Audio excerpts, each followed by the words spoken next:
এটা হচ্ছে টোটাল আমাদের ডিটিএফ প্রিন্টার প্যাকেজ। এই সব প্রিন্টার, এগুলো ইম্পোর্ট করা প্রিন্টার, এগুলো রিফাবলিশ প্রিন্টার, এগুলো একদম ইনটেক অবস্থায় অরিজিনাল কালিসহ আসে। ইপসনের ট্যাঙ্কিটা আলাদা করে ডিটিএফ ট্যাঙ্ক ইনস্টল করি এবং রোলারটি খুলে ফেলি। এখানে পিজা হুইল থাকে এবং এখানে আপনার তার রয়েছে ওয়েস্টিনকে লাইন বের করি।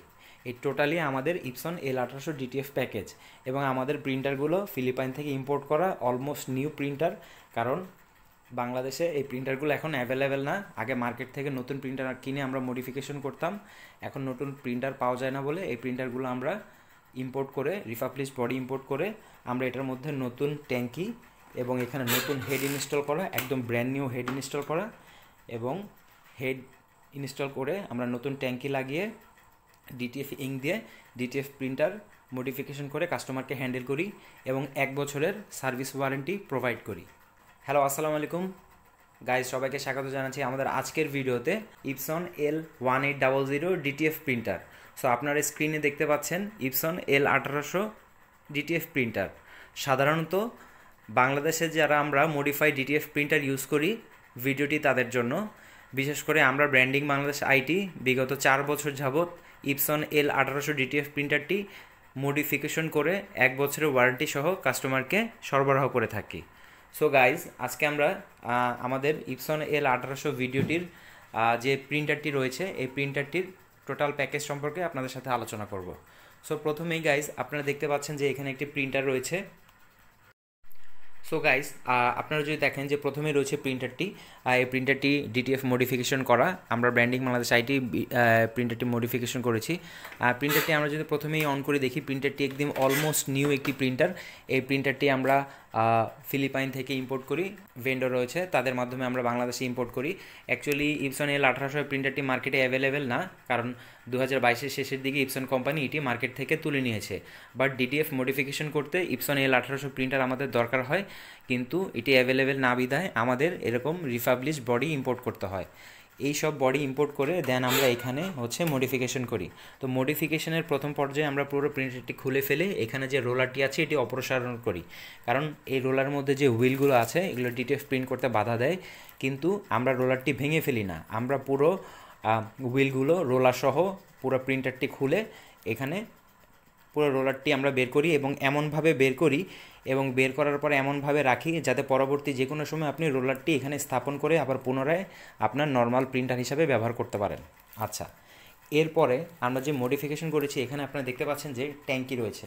এটা হচ্ছে ডিটিএফ ট্যাঙ্কি, যেটা আমরা এখানে ফিল্টারিংয়ের ব্যবস্থা রয়েছে এবং ডিটিএফে হেড ক্লিনের দরকার পড়ে, এজন্য ডিটিএফ ট্যাঙ্কি ইউজ করতে হয়। ডিটিএফ ট্যাঙ্কির এখানে ফিল্টারিংয়ের ব্যবস্থা রয়েছে। এছাড়া এই প্রিন্টারটি অলমোস্ট যখন আমাদের কাছে এসেছে ইম্পোর্ট হয়ে, তখন এই প্রিন্টারটির সাথে অফিসিয়ালি ইউজ করার জন্য বেসিক্যালি ইপসনের যে L1800 ট্যাঙ্কি আছে এটা ডিটিএফ প্রিন্ট করার উপযুক্ত না। বেসিক্যালি এই যে প্রিন্টারটি রয়েছে এখানে কোনো ফিল্টারের ব্যবস্থা নেই এবং এগুলোর পাইপটি হচ্ছে রাবারের। দ্যাটস ওয়াই এই যে ট্যাঙ্কিটা রয়েছে ইপসনের সাথে যে প্রিন্টার ট্যাঙ্কিটা আসে, এটা ডিটিএফ প্রিন্টিং করার জন্য উপযুক্ত নয় কিংবা ডিটিএফ কালির জন্য উপযুক্ত নয়।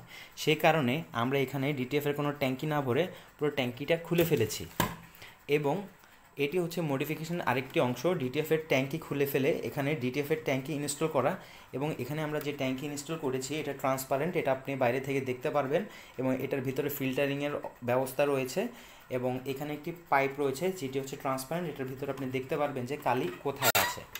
এখান থেকে এই ট্রান্সপারেন্ট অবস্থায় আপনি দেখতে পারবেন যে কালি কতটুকু আছে। মডিফিকেশনের আরেকটি অংশ হচ্ছে এখানে ওয়েস্টিং ট্যাঙ্ক। প্রত্যেকটা প্রিন্টারে ওয়েস্টিংয়ের একটা পাইপ থাকে যেটা ভিতরে থাকে, কিন্তু আমরা ওয়েস্টিং ট্যাঙ্কটা খুলে এটা আলাদা একটা লাইন করে দিয়েছি। বড় যে ডিটিএফ প্রিন্টারগুলো রয়েছে সব ডিটিএফ প্রিন্টারেরই এরকম ওয়েস্টিং ট্যাঙ্ক বাইরে থাকে। হেড ক্লিন দেওয়ার ফলে এই ট্যাঙ্ক থেকে আপনার ওয়েস্টেজ কালিগুলো বাইরে বের হয়। এই কালিগুলো যদি ভিতরে পড়তো, এই সাদা কালি থাকে ডিটিএফের ট্যাঙ্কের ভিতরে, সাদা কালির ভিতরে গাম থাকে বা বাইন্ডার থাকে, এই কালিগুলো যদি ভিতরে পড়ে তাহলে এক পর্যায়ে আপনার পাম্পার ব্লক হয়ে যায়। এই হচ্ছে total modification DTF L1800 package এবং এই প্যাকেজের সাথে আমরা প্রাথমিকভাবে কাস্টমারকে এক সেট ইঙ্ক দিচ্ছি। বাট আমাদের মেইন উদ্দেশ্য হচ্ছে ডিটিএফের হেডকে সচল রাখা এবং সবসময় ভালো রাখা। সেজন্য আমরা ক্লায়েন্টকে উৎসাহ করি ডিটিএফের বড় যে 1 লিটারের কালির বোতল রয়েছে বড় প্রিন্টারের, সেগুলো ইউজ করা। এগুলোতে ইলাস্ট্রেশন বেশি থাকে, ফলে হেডে কোনো সমস্যা হয় না। আপনি যদি 100 ml এই ছোটো কালিগুলো ইউজ করেন তাহলে আপনার হেডের সমস্যা দেখা দিবে, কারণ এগুলো লোকাল আপনার জাস্ট ছোটো প্রিন্টারের জন্য লোকাল যে সেলাররা আছে তারা করে। কিন্তু বেসিক্যালি এই কালি আপনি ইউজ করতে পারলেও আপনি যদি 1 লিটারের বড় কালি ইউজ করেন তাহলে আপনার হেডে কোনো সমস্যা হবে না, কারণ ডিটিএফ প্রিন্টারে বেসিক্যালি কোনো সমস্যাই হয় না, কিন্তু হেডের সাদা অংশটি ব্লক হয়ে যায়। কারণ যে সাদা কালিটা থাকে এটা একটা binder titanium dioxide. So white pigment এবং টাইটানিয়াম ডাইঅক্সাইড যখন আলাদা হয়ে যায় এবং তখনই যখন আমাদের প্রিন্টার বন্ধ থাকে আমরা প্রিন্টার অন করে হেড ক্লিন দিই, এই আলাদা হওয়ার কারণে সাদার যে পার্টটা থাকে সেটা আলাদা হয়ে যায় এবং পানির মতন পার্টটা আলাদা হয়ে যায়। সাদা পার্টটা ভারী বিদায় এটা নিচে থাকে, হেড ক্লিন দিলে এটা ভিতরে ঢুকে যায় এবং কালিগুলো ডিফারেন্স হয়ে যাওয়ার কারণ আপনি যখন বড় বোতলের কালি ইউজ করবেন সেই কালিটি অনেক ইলাস্ট্রেশন বেশি ডিফারেন্স হবে না, কিন্তু আপনি যখনই ছোটো এরকম বোতলগুলো ইউজ করবেন, বাংলাদেশের অধিকাংশ মানুষই এরকম ডিটিএফের এই 100 ml এই বোতল বা ছোটো বোতলগুলো ইউজ করছে, এর কারণেই তাদের হেডের সমস্যা হয়েছে। সো আমাদের ক্লায়েন্ট আমরা স্টার্ট আপ হিসাবে রেডি করে দিলেও ক্লায়েন্টকে আমাদের সবসময় নির্দেশ থাকে আপনি সাদা কালিটা হচ্ছে বড় যে প্রিন্টার রয়েছে 1 লিটারের বোতল এরকম অরিজিনাল কালিটা ইউজ করবেন, আপনার হেড ভালো থাকবে। সো ভিডিওটি আজকে এই পর্যন্তই। আমার এই ভিডিওটি তৈরি করার মূল উদ্দেশ্য হচ্ছে অনেকে যারা ডিটিএফ L18 নিয়ে কাজ করতে চান কিন্তু ডিটিএফের সমস্যা হয়, প্রিন্টারের সমস্যা হয় বা হেডের সমস্যা হয়, এই জিনিসটার জন্য অনেকে বিভিন্ন দ্বিধাগ্রস্ত থাকেন।